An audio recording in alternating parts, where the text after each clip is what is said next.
This episode of the CyberWire is made possible in part by ExtraHop. It's becoming clear that today's attacks can't be prevented, but they can be stopped. Modern cyber attackers have already made it inside your network, but you have the upper hand. Find and eradicate threats with ExtraHop network detection and response and shut them out before real damage is done. Learn the advanced techniques attackers are using and how ExtraHop stops them with a live attack simulation. Visit extrahop.com/cyberwire. That's extrahop.com/cyberwire.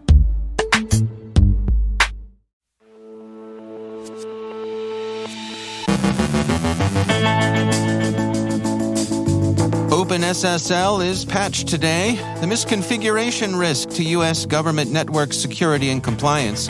Hacking Ms Truss's phone. Assistance for Ukraine's cyber defense. Joe Carrigan looks at the latest round of apps pulled from the Google Play Store. Our guest is Matias Madou of Secure Code Warrior on why cultivating a positive culture among security and developer teams continues to fall short. And a quick look at DNS threats.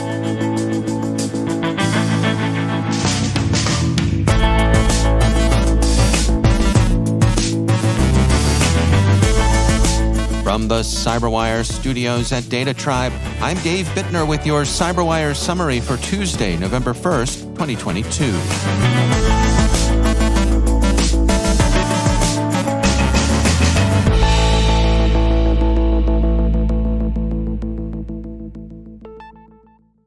Today, November 1st, OpenSSL is releasing a patch for a critical vulnerability in OpenSSL versions 3.0 and above.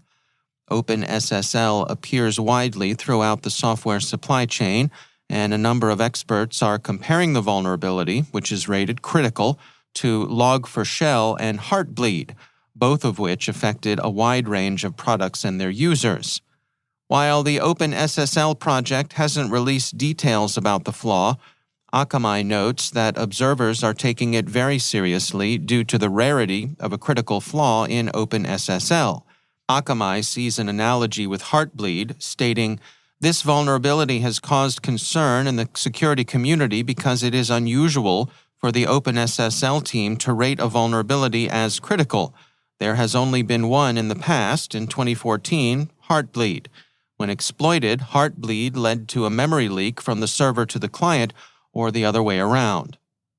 Researchers at Nucleus point out that while the vulnerability may be severe, the threat may not be as widespread as some headlines suggest, since most organizations are still running OpenSSL versions 1 or 2. And, as is so often the case with patches, one can expect threat actors to step up exploitation as they too become aware of the issue, and before users apply upgrades and mitigations. So, look for vulnerability instances and get patching.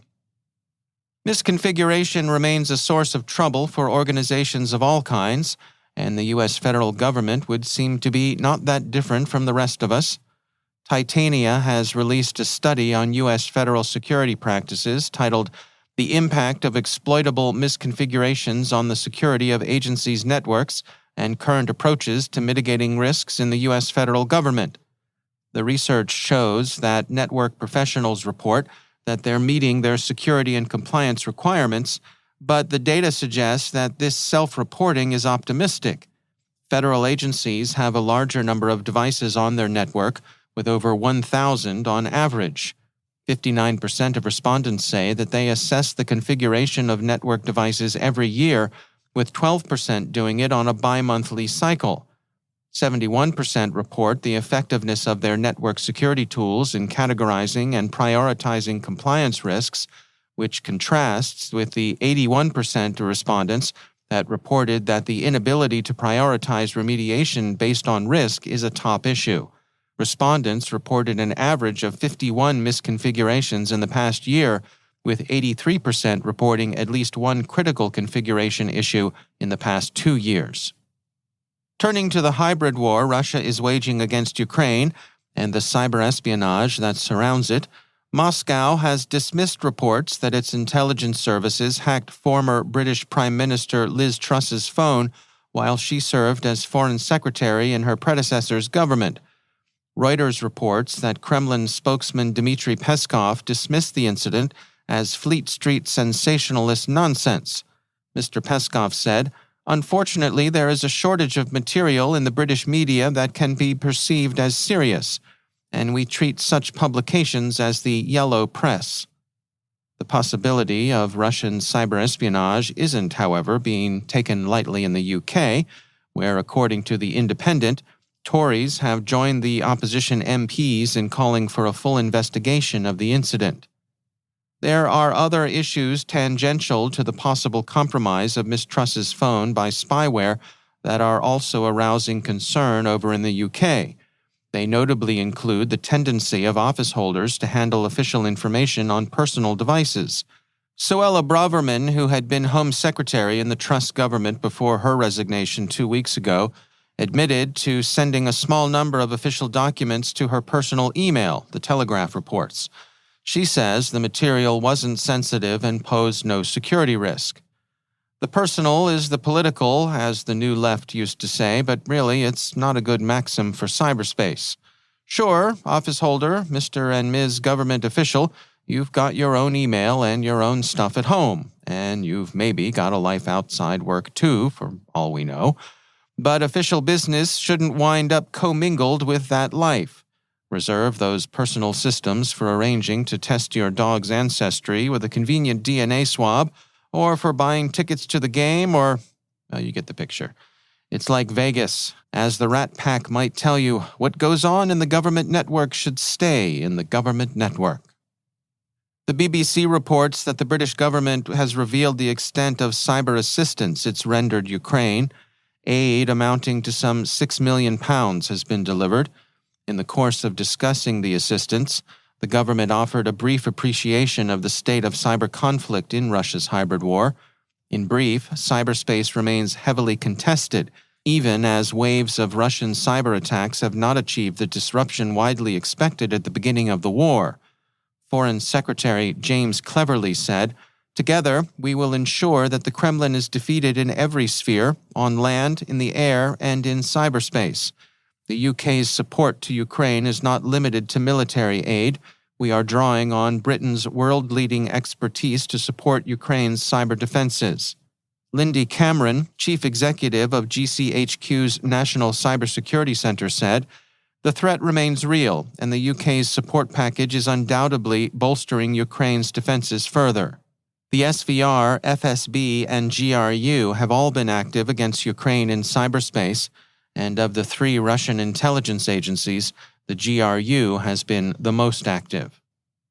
Akamai's DNS threat report for the third quarter of 2022 has found that 14% of devices connected with a malicious destination at least once during the quarter.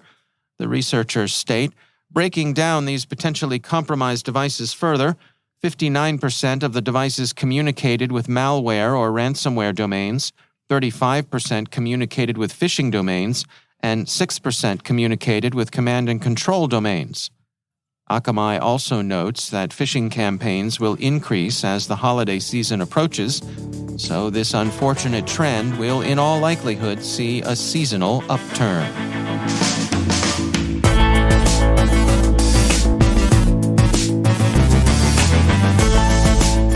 Coming up after the break, Joe Carrigan looks at the latest round of apps pulled from the Google Play Store. Our guest, Matias Madou of Secure Code Warrior, looks at why cultivating a positive culture among security and developer teams continues to fall short. Stay with us.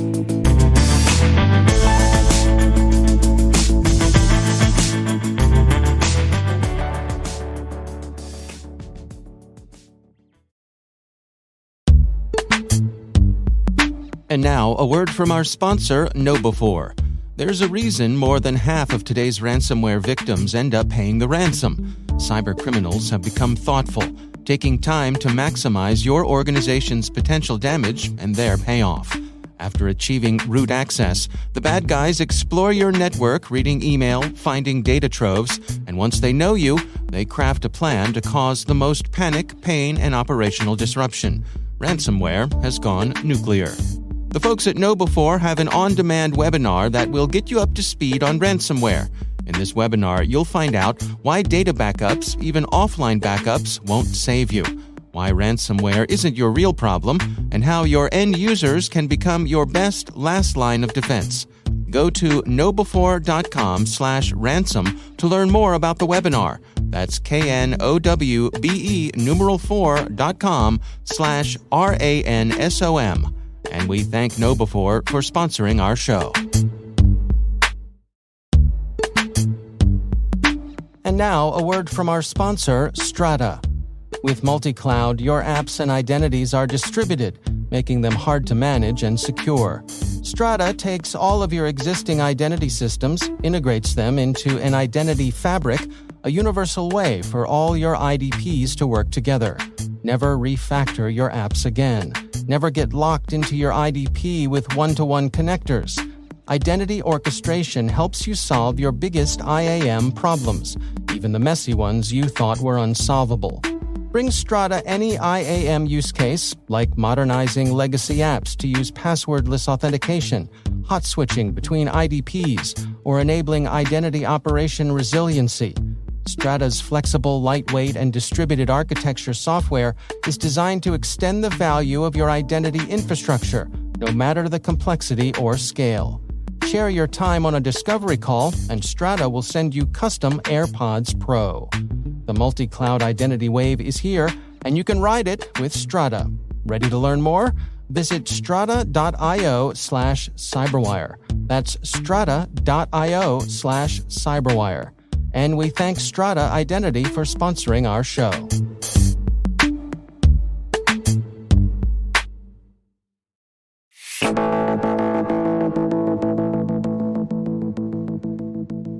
Think about your average team of developers. Now, imagine your security team. Do these two teams get along? Do they collaborate constructively? Is there tension?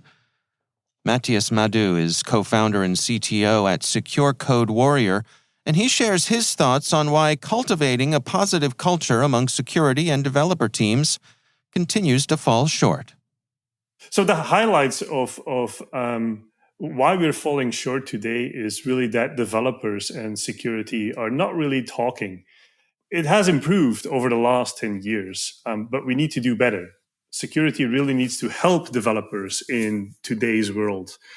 10 years ago, security could just find problems in code, throw them over the wall, and it was up to the developers to fix them. Today, we really have to help the developers. The developers are the people that write the code, and we really need to help them. So security really needs to figure out ways on how they can actually empower and help developers in writing secure code. Is there a historical element to this? I mean, in the past, when coders were being brought up and taught their craft, was security not a priority, or was it an afterthought? It does have a history here. 10 years ago, there was really a security department, and all they had to do was find problems in code. That was their job. Their goal was not to make the code better. The goal was not to ship code faster. Their job was really to find problems in code. So that is really the historical element over here, that 10 years ago, it was not their job. Priorities didn't align because the goal of an organization, the goal of a company is to really make a product that developers love. And to do so, we need to really make sure that we have code that is shipped fast without problems. Otherwise, the customers will not be happy. And so how do you recommend that we do that? I mean, how do we make the security process not be an anchor around their necks, if you will? So first of all, security is outnumbered. If you look at security people per developers, well, there's roughly 2 security people per 100 developers, which means that they are hugely outnumbered. So the way that we can actually move forward is to bring the developers on the journey. We have to make sure that developers understand that writing secure code will actually be beneficial for themselves in the long run as well. They will have to do less rework. They will have to fix less production issues. So in the long run, it's better for everybody to write secure code. 2 security people per 100 developers. Security needs to essentially empower developers with tools, with training, with knowledge on how to do that. And they can do that through training, for example, where it really has to be training that is relevant to what they're doing on a day-to-day basis. So they need to work on code that is relatable to what they're doing in the real world. And what about the cultural element here? I mean, how do you ensure that the security folks are collaborating with the developers and that it doesn't become adversarial?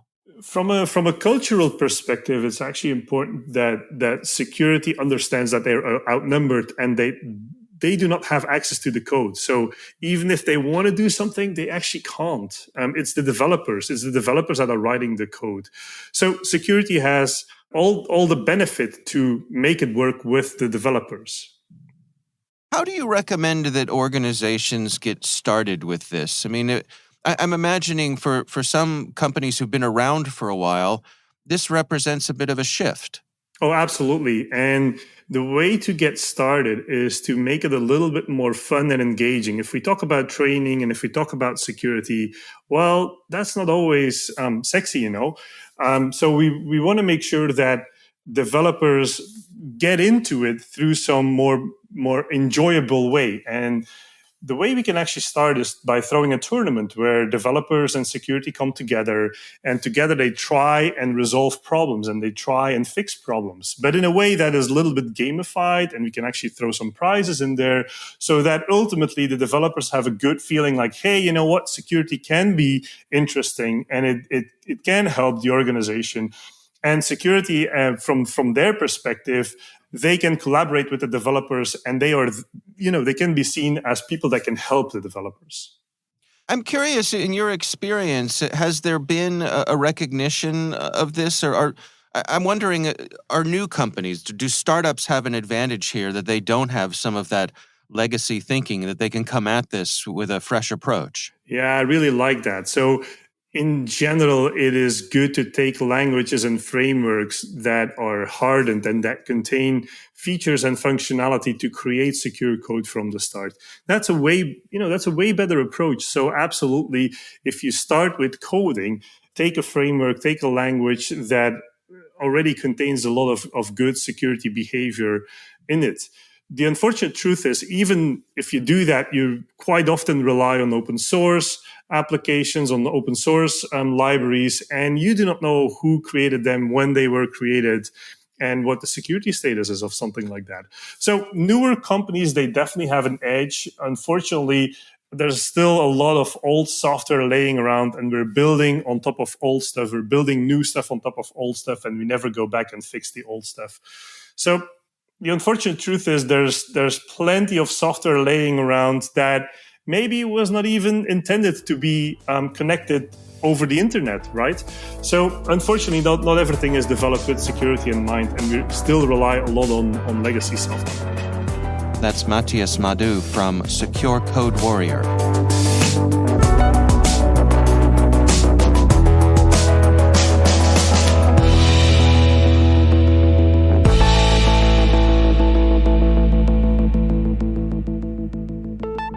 And joining me once again is Joe Carrigan. He is from the Johns Hopkins University Information Security Institute and also Harbor Labs.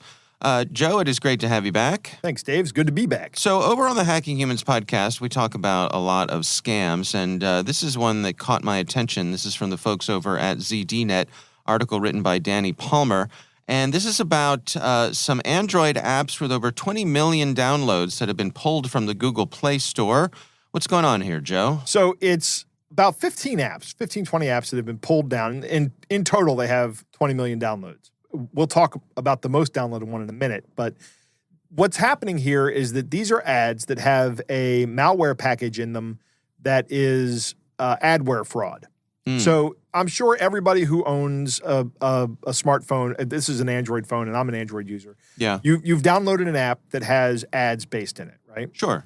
And you keep getting shown the ads. Well, when you see the ad, the person who wrote the app gets a little cut of money. And if you click the ad, the person who wrote the app gets a little bit more money, right? So some entrepreneurial malware writer said, well, why don't I just click for the user? Right, well, we'll cut out the middleman. Why waste time waiting for them to click on ads so I can get more money? We'll just click on it for them. Sure. And this is some really clever malware. First off, it doesn't do anything for like an hour, right? So you install it and nothing happens. Doesn't do anything bad for an hour. For an hour, so right, yeah. Okay. So if there's an app, and there are apps in here that one is like a task manager, one is a photo manager, a photo vault or something, another is a QR code reader, camera enhancers. The usual suspects. Yeah, right. A flashlight app. A flashlight app, that's another one. Yeah. Modern Android operating systems have flashlights included. You don't need a flashlight app anymore. But maybe you have an older phone where it works. But the other thing that's interesting is that not only did it wait an hour, but when you were using the phone, it didn't run. It would detect that you were using the phone maybe through like the gyroscopic sensor or something. I don't know how it doesn't. The McAfee report might go into that. But if you're using the phone, it would stop clicking on ads for you, which is probably to make your phone more usable. So it's not really all that intrusive for you. Right. But when you put your phone down, it starts clicking on the ads again. And making a bunch of revenue for the manufacturer or the app writer. So in the background, it's doing this. You don't know it's doing this. Right. And this has two impacts for the user. Number one, it sucks up your battery life. Right. Right.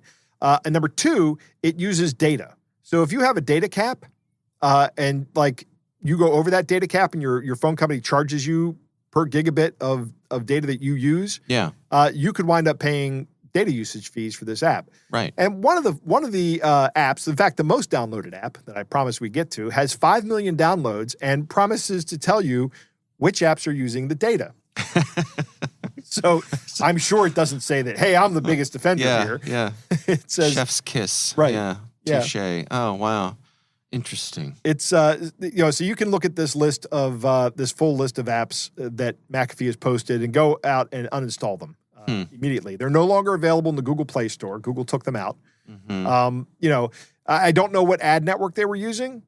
It wouldn't surprise me if they were using Google's ad network, in which case they would Google would also be profiting from this. But I don't know if that's the case. There are plenty of ad networks out there, varying degrees of legitimacy. Correct. They may have been using one of the shady ones, right? I'm curious on Android. Is there built-in functionality that you can look at your list of apps and it'll tell you what apps are using your battery or using a lot of data? There is both of those exist. Okay. Correct. And it is in the operating system. Yeah.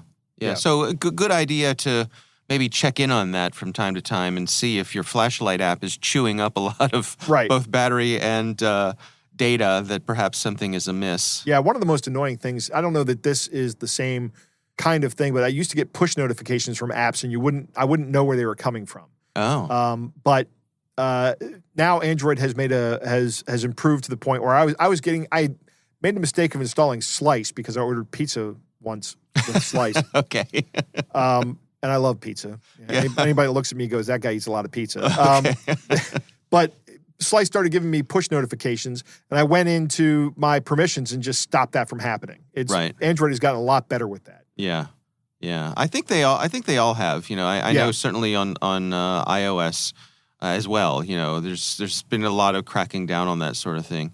And I think the legit ad networks don't want this to happen as well. No, they don't. Because what's happening there is they're not. What will happen there is somebody will do the analysis on the effectiveness of ad clicks to sales. Right. And they'll say that, okay, this ad network doesn't have the same effectiveness of ad clicks to sales as this network does, so I'm going to buy over here. Yeah, they're not delivering value. And that is the metric that the people who buy ads look at. Yeah. Right? Is what percentage of, it's called conversion. Yeah. What's my conversion? Yep.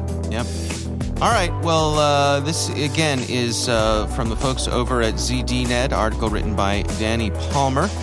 Joe Carrigan, thanks for joining us. My pleasure.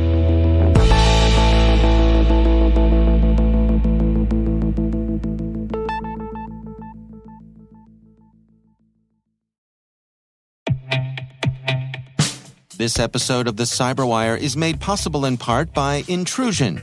Intrusion plugs the holes in your current security architecture with applied threat intelligence.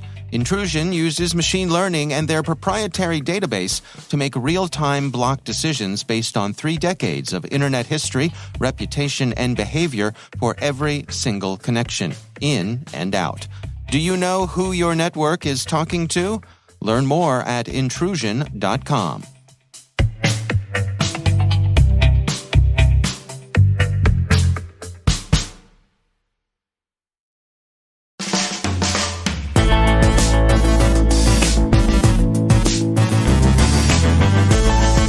And that's the CyberWire. For links to all of today's stories, check out our daily briefing at thecyberwire.com. The CyberWire podcast is a production of N2K Networks, proudly produced in Maryland out of the startup studios of Data Tribe, where they're co-building the next generation of cybersecurity teams and technologies. Our amazing CyberWire team is Elliot Peltzman, Trey Hester, Brandon Karp, Eliana White, Peru Prakash, Liz Irvin, Rachel Gelfand, Tim Nodar, Joe Carrigan, Carol Terrio, Maria Varmatzis, Ben Yellen, Nick Valecki, Gina Johnson, Bennett Moe, Catherine Murphy, Janine Daly, Chris Russell, John Petrick, Jennifer Iben, Rick Howard, Peter Kilpie, Simone Petrella, and I'm Dave Bittner. Thanks for listening. We'll see you back here tomorrow.